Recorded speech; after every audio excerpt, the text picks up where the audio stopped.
Hello everyone, this is the second chapter hide and seek of the book Wind Chimes class 7 and I'm going to cover this poem, explain this poem, and just by reading at the title we can understand that this is the game of our childhood. हर किसी ने ये game खेला है and through this poem the poet wants to give a message that opportunity को सही time पे grab करना होता है, अदरवाइज अगर टू लेट हो जाए, बहुत लेट हो जाए तो उस अपॉर्चुनिटी को ग्रैब करके भी हम अपने लाइफ में सक्सेस को नहीं पा सकते हैं, हासिल नहीं कर सकते हैं. So let's start the poem. John Vernon Scannell ने ये पोएम लिखी है. This poem is written by John Vernon Scannell. He was born in 1922 and 2007 was his last year.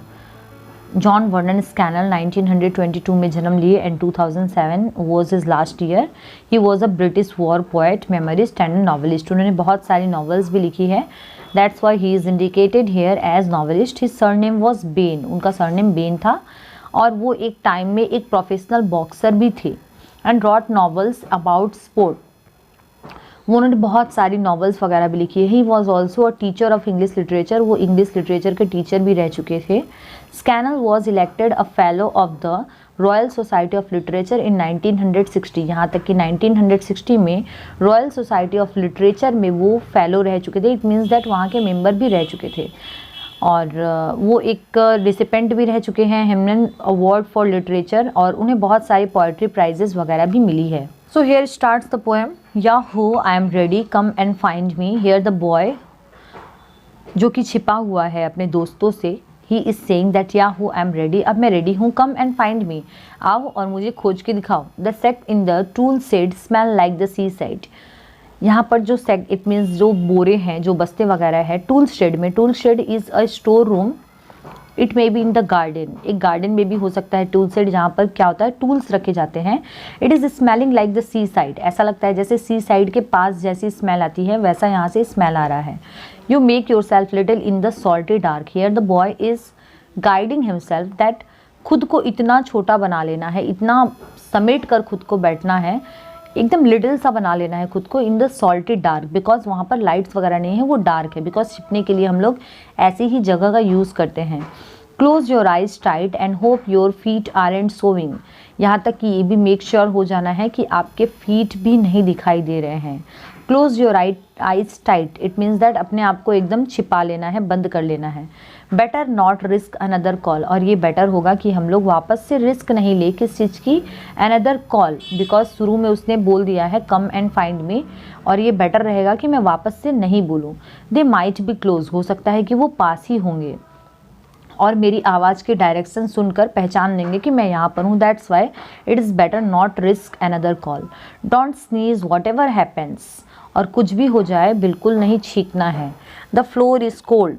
They are probably searching the buses near the swing. Floor यहाँ पर cold है इसीलिए उसे छींक भी आ सकती है, but he is guiding himself that छींकना बिल्कुल नहीं है. और they are probably searching the buses near the swing. हो सकता है, probably means it may happen. हो सकता है वो लोग मुझे सर्च कर रहे होंगे बसेस के आसपास या फिर स्विंग. स्विंग मीन्स झूला. झूले के आसपास मुझे सर्च कर रहे होंगे. What's that. That sounds like them. They are coming in. What's that. अब वो सुन रहा है and he is saying himself that ऐसा लगता है मानो उनके आने की आवाज़ आ रही हो. They are coming in. Don't breathe or move. Still someone knocks a can. Don't breathe. बिल्कुल सांस नहीं लेना है. सांस नहीं लेना है मीन्स बिल्कुल भी आवाज़ नहीं आनी चाहिए किसी भी चीज़ की. स्टिल एकदम शांत रहना है. Someone knocks a can. कुछ लोग हैं जो कि कैन की तरफ नॉक कर रहे हैं. Feet patter. Somebody comes very close. Feet patter. It means that feet चलने की आवाज़ आना. Somebody comes very close. ऐसा लगता है कोई बहुत पास आ गया है.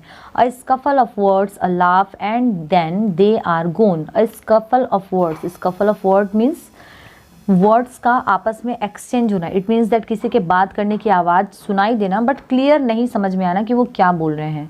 A laugh. साथ ही हंसी की भी आवाज़ आ रही है. एंड देन दे आर गोन. और उसके बाद ऐसा लगता है जैसे वे चले गए हैं. They might be back. हो सकता है वो लोग वापस आएंगे. Careful in case they come. He is guiding himself that हाँ ऐसा है कि वो चले गए हैं but they might be come back. हो सकता है वो वापस आएंगे. So I need to be careful. They will try the greenhouse then in the here again. वो लोग पहले मुझे ग्रीन हाउस में सर्च करेंगे और उसके बाद यहाँ वापस आएंगे, बिकॉज मैं तो यहाँ छुपा हुआ हूँ। They are taking a long time, वो लोग बहुत लॉन्ग टाइम ले रहे हैं, but they will come back. He is completely sure that वो लोग आएंगे ज़रूर। Risk a peep out perhaps, now he is very much curious to win the game. यहाँ तक कि उसे पीप करना, इट मीन्स दैट वॉशरूम जाना भी क्या लगता है, रिस्क लगता है। That's why he is saying कि क्या मुझे वॉशरूम यूज़ करने का रिस्क लेना चाहिए। रिस्क अ पीप आउट पर हैप्स, शायद ये भी क्या होगा, रिस्क होगा। नॉट येट, नहीं नहीं अभी नहीं लेना चाहिए। दे माइट क्रीप इन, हो सकता है वो कहीं छिपे हुए होंगे।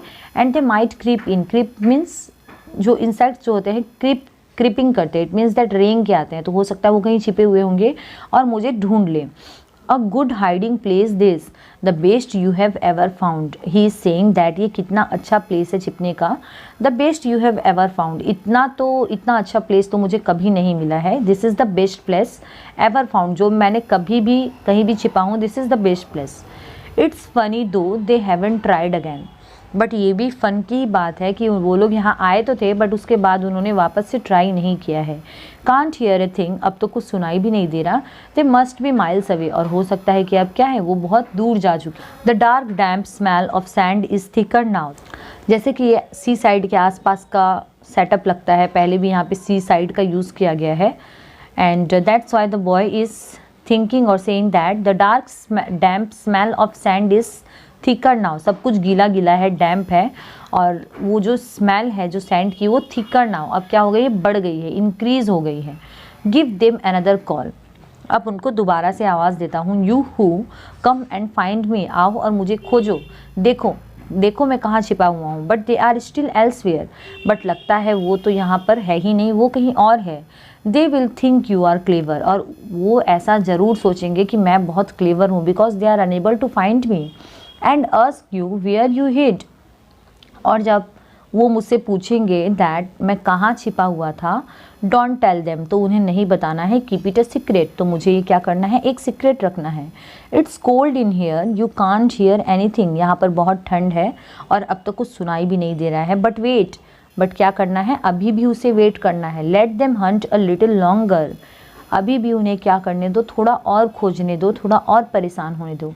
Think of them frowning at each other, frowning means जब हम बहुत ज़्यादा चिंता में होते हैं या फिर कंसर्न होते हैं तो हमारे हेड पर कुछ लाइंस आ जाती है। इट मीन्स दैट हमारा फेशियल एक्सप्रेशन बताता है that we are concern.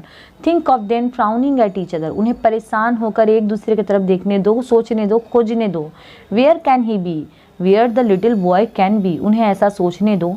We have looked all over, it means that he is making fun that वो लोग मुझे खोज नहीं पाए हैं, और उन्हें और थोड़ा खोजने दो, उसके बाद ही मैं बाहर आऊँगा।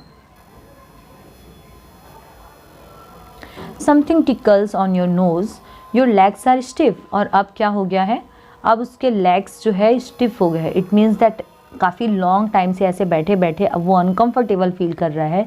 स्टिफ हो जाना, इट मीन्स दैट बहुत फर्म हो जाना। Just little longer and then creep out, now he is again guiding himself that थोड़ी देर और इंतज़ार करता हूँ, and after that I will creep out, उसके बाद मैं बाहर आऊँगा। They are not coming back, वो तो वापस नहीं आ रहे हैं। You have tricked them properly, और ऐसा हुआ है कि तुमने उसे अच्छे से मज़ा चखाया है, तुमने जो ट्रिक अपनाई थी, इट वर्क्स, ये काम कर रहा है। ऑल राइट, अब ठीक है। पुश ऑफ द सेक्स, अब जितने भी बस्ते वगैरह हैं, जो भी बोरे हैं टूल शेड में रखे हुए, अब उनको हटा के मैं क्या करता हूँ, बाहर आता हूँ। दैट्स बेटर, और उनको हटाने के बाद क्या उसे फील हो रहा है, अच्छा फील हो रहा है। Good to be rid of that unpleasant smell, rid of this is a phrasal verb, और इसका मतलब होता है छुटकारा पाना। Now the boy is saying as he has come out of the set of the tool set, वो बोल रहा है that good to be rid of that unpleasant smell, वो जो अनप्लीजेंट सी स्मेल थी उससे बाहर आकर, उससे छुटकारा मिलकर मुझे भी गुड फील हो रहा है। आउट ऑफ द सेड, और अब वो क्या है, सेड से बाहर आ चुका है। हे हियर आई एम हेयर, देखो मैं यहाँ हूँ, मैं यहाँ हूँ। I have won the game, और अब मैंने गेम को जीत लिया है। यू कुडंट फाइंड मी, तुम मुझे नहीं खोज पाए हो। The darkening garden watches, it means that वहाँ पर कोई भी नहीं है, और garden, the garden is darkening. What is the meaning of this word, the darkening garden, it means that हो सकता है वो छुपा हो पहले, दिन के टाइम में, और जब बाहर आया है तो रात हो गई, that's why garden is darkening and nobody is watching him, only the darkening garden is watching, nothing stirs, और अब तो कुछ हिल भी नहीं रहा है, there is no movement, stir means here the meaning is given move slightly, जब धीरे धीरे कुछ हिलता है, the bushes hold their breath, यहाँ तक कि जो झाड़ी वगैरह भी थी उनमें भी कोई हलचल नहीं है, they are holding their breath, it means that they are not moving, the air is cold, और एयर भी क्या हो गई है, कोल्ड हो गई है, yes here you are but where are they who sought you, तुम तो यहाँ हो but where are they, but वो लोग कहाँ है जो तुम्हें खोज रहे थे, यहाँ पर एक क्वेश्चन मार्क दिया हुआ है। So this was the poem. The boy was so much excited, so much curious, and he wanted to win the game.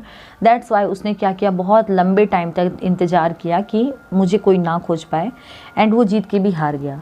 So this is the message that the poet wants to give us, that if we want to achieve something, that we have to do the right thing at the right time, हम लोगों को opportunity को grab करना होगा। So this was the poem hide and seek, and let us meet with another chapter, and I will dictate every chapter of the wind chimes book. अगर आपको भी किसी चैप्टर को समझना है, then you can comment in the comment section so that I can make videos on that chapter. Thank you so much for watching Study Table.